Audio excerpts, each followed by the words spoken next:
Right, we've got a competition in today's video. If you want to enter, you could be in for a chance for a free golf lesson with me and Coach. You can come to the Honiton studio and take it in person. If you can't make it to the Honiton studio, which we understand, people around the world, and people can't travel, also in the UK still, you can have it remotely.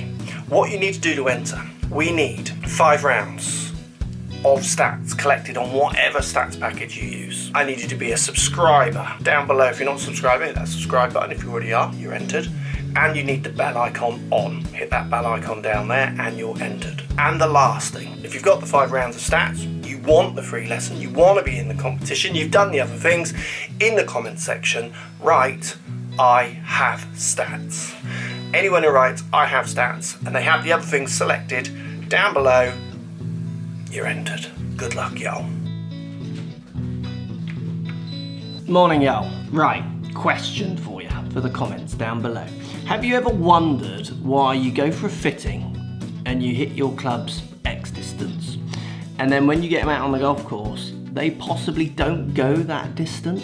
So I've done a quick little test today, and this conversation won't end today because there's lots of parts to it, but it's something that I want you to get wiser to because it'll help you with golf. It'll also help you with your club selection as well, which in theory will help you play better golf, lower your scores, because approach play is an issue, which is what we're going to kick this video off with. Let's show you some stats collected from you down the lens, the watchers, about your approach play. Cheers. So let's look at a bit of some data that you sent to me. So what I did is I asked people just to send me their approach statistics. It could be all of them or from a specific yardage. People tend to send me, I think, their whole approach play from any kind of apps that they use. So it's all different apps that we're looking at here. So first one here, 65% short, 16% long, which is actually quite a lot long. I always wonder as well, when you miss long, you want to think, have I missed long? Or have I mishit long? So obviously that's a pattern that you'd still work in if you hit loads of them, but if you're, you know, got a 9-iron and you fin it and blade it over the back, is that a miss long? I mean, it's a physical miss long, but you know what I mean. Good player here, 39% greens in regulation, which is not bad at all, but 30% short, that's their biggest miss, basically. Next one here, miss short, 29%. Doesn't miss anything left. Miss long, 0%. Don't know the percentages on this one, but yes, missing short, 1 long, and again, was that like hit back of the bunker and shot on? Is it the one outlier? So missing short is a real common pattern in golfers. I've seen it all my life. It's certainly that I can show you PGA Tour stats of averages from different distances, and you'll see that they tend to come up more short until they get to within a certain distance, and it tends to go down like a more of a channel, so very straight, short and long, as they're trying to hunt distance. Because I just think for so many golfers, the more we go down this merry dance of how to get better, and the more golf tips become just kind of everyday throwaway things that seem to be happening at the moment. You know, try this, try that, try this, try that, just try this. I think a lot of you could be much better golfers without even changing a certain anything in your golf swing, like not changing any patterns in your golf swing. Just managing better. Yes, changing patterns in your golf swing. You saw me do a lesson with Fanula to try and change some patterns. Can help. Get rid of bad shots. Always work on those things. Yeah, there's times and places for those. But understanding your golf and how to hit more greens with what you've got is such a big skill for helping you get round even when you're not playing that well. Like at the moment, like this weekend, before your swing changes have all kind of taken place. What I've done, I'm going to show you some stats now. I've been indoors hitting an 8-iron, and I collected some data from the mat at the Foresight studio that we're using at the moment. And then what I did is I literally walked the 7 minutes it takes from there to get to the practice area at Honiton, found a bit of grass that was fairway-like, so relatively tight, and we'll come to this point at the end of the video. Right, I'm saying about the lie. And I hit equivalent amount of balls. I literally took the same balls from inside, took them outside, took the launch model, took my arm, took a cloth, So I was cleaning each time I hit shots outside, try and keep it as controlled as possible. And I wanted to see how big a jump we get from inside to outside, distance-wise, and any other numbers. Now, in the comments down below, let me know what you think. Do you think we're going to see a jump? Do you think we're going to see any kind of movements? And is this something that you need to be aware of more when you go for your fittings, possibly, if there is jumps? And is this something that you should be more aware of when it comes to really trying to manage the lies that you get out on the golf course? Let's show you the results of inside outside, because I think this might blow a few socks off. Right, let's start with backspin. So backspin just over 6,000 with the inside numbers, the red here on the left, where the backspin, as you can see, considerably higher with the outside numbers, same club, remember, over 7,000. One very low spinning shot, and then we got one in the reds jumping outside of the range into a high actually spinning shot. But very contrasting spin numbers on those, which I always think quite interesting when people try to compare spin numbers across videos, across different players, or across the same player on different times. You'll be so careful with those ideas. A massive difference in the spin. Launch angle, so how it comes off the face. Wowzers, look at the difference. It's a completely different shot, same club, but it's launching over 22.5 degrees with the red set, which is inside, outside, 17.5 just below. Massive contrast in launch. So when you look at your launches, when you go for your fits, you're trying to get clubs that go higher or launch higher because you want to get over things. Well, inside to outside for me there is having a massive different effect, isn't it? That's just ginormously different.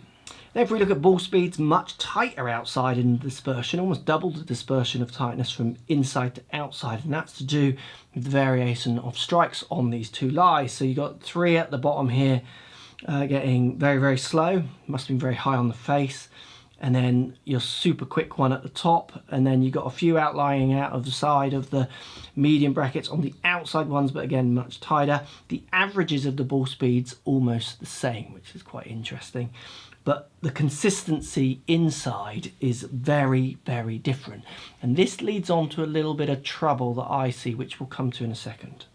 Now in turn, descent angle as well, look how much more descending off the mat. So on the inside, up to 50 degrees, we're down at 45, just above 45 on the outside ones.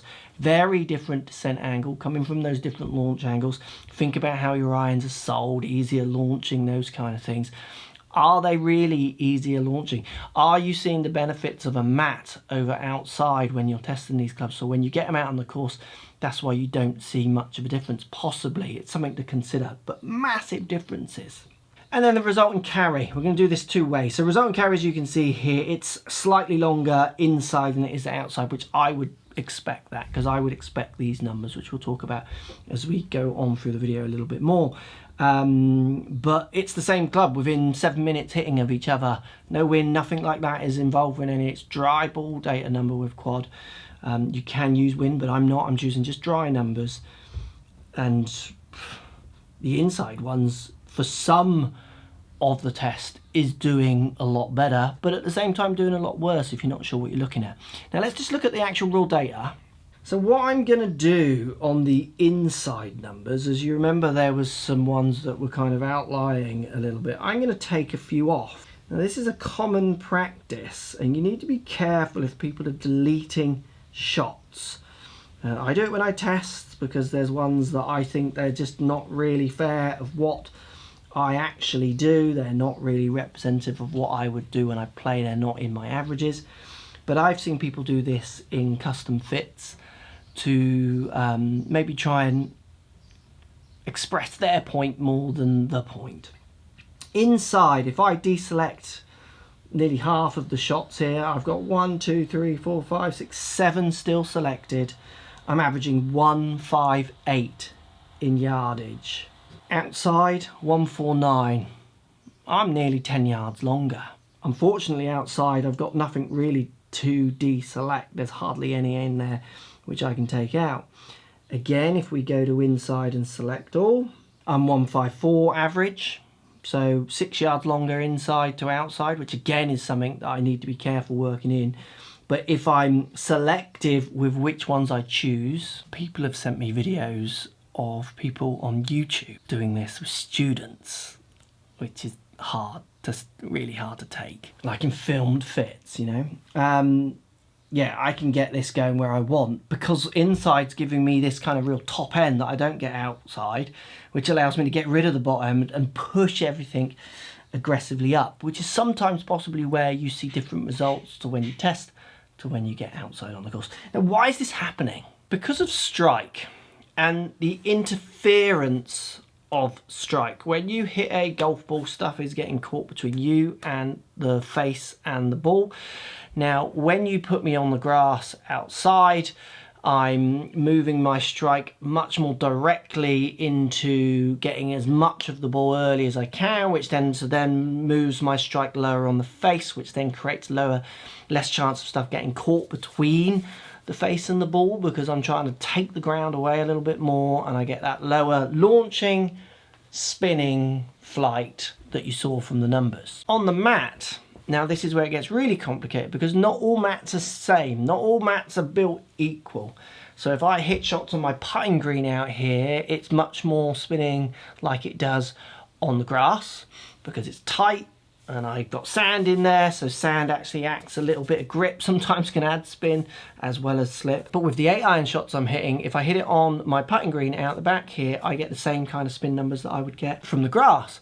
But if I then put my mat down out here, there's some pile in the mat. There's a little bit of give in the mat. My club gets into the mat a little bit more. It works as a bounce. If you ever seen people hit off the old-fashioned strike boards that you should never get fit on anymore, if anyone's using a strike board out there, when you go for your fit, kind of politely say, really? So what you would notice when people hit on these strike boards is that the club bounces off the board. They don't need to feel like they hit the ball first. It's a real safety cushion.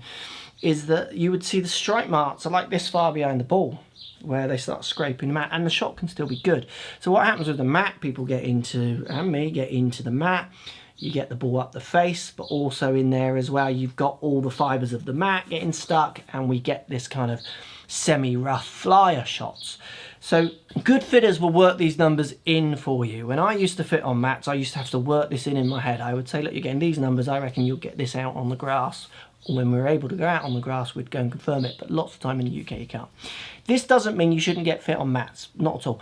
It means more you need to be very confident in your fitter that they're going to be able to interpret these numbers for you for what they relate to outside, and then B, also help you understand where your distance is actually coming from. So is it something that you will find when you get outside? And that's the biggest key here. So many people don't know where the distance is coming from. I mean, I've got an 8-iron in there hitting at 159. I'm not hitting an 8-iron 159 yards through the air. Just, it's not happening. It happens inside because it's a flyer. Why would I work a flyer into an average batch of okay strikes on my numbers? But it's happening. Inside to outside, everything being equal, you would test in the environment that you play in. Everyone would agree with that, but you can't because of weather and because of divots and wear and tear. And launch monitors work inside sometimes better than out and vice versa. So you've got to be able to use the mats. I could retest this again and I can make the outdoor numbers happen indoors as well. I just have to change the way I hit the ball, because what I'm doing is maximizing for each environment that I'm in, basically, because if I was in the semi-rough, I'd kind of play it the way I'm playing it. Now, just to add some fun to this, it's an 8-iron. If we were to move this into a club where there's more friction involved, so something where the ball is slipping on the face, so friction would be involved, so your more lofted clubs, this might flip around, this might flip over. And if you want to see me do this test with some other clubs, because driver indoors to outdoors, obviously, subject to what launch monitor you're using, so on quad, no difference. Because nothing's getting involved, hopefully, between your strike and the ball, dry ball down there, dry face, bang, it's the same indoors to outdoors. Irons, definitely. Medium iron, 7/6 irons, which is predominantly what your fitters are sending you. You're gonna see some gains. And then if you can't see them out on the course, this is probably one of the reasons why. And this is where you need the fitters to be educating you in what you will really get out there. Where often This is why I want you getting fit from people who teach you predominantly, because I think fitters generally want to sell clubs because that's what they need to do to earn money, isn't it? That's their profession, but that's a different video. When it comes to wedges, this will flip. If you wanted me to get the most spin, if you could put me on a mat, I'm going to spin it far more than I will on the ground. If you want to see me do a video on that, maybe we'll post it in those comments down below. Let me know. Also down in those comments down there, while you're at it, let me know if you knew this or didn't, and if it makes sense or not.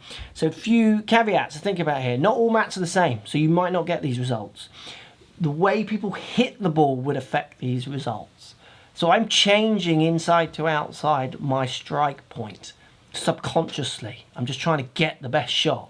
Some people won't do that, so you then might find that the results jump around a bit, or you don't get these. See what I mean? There's so many permutations.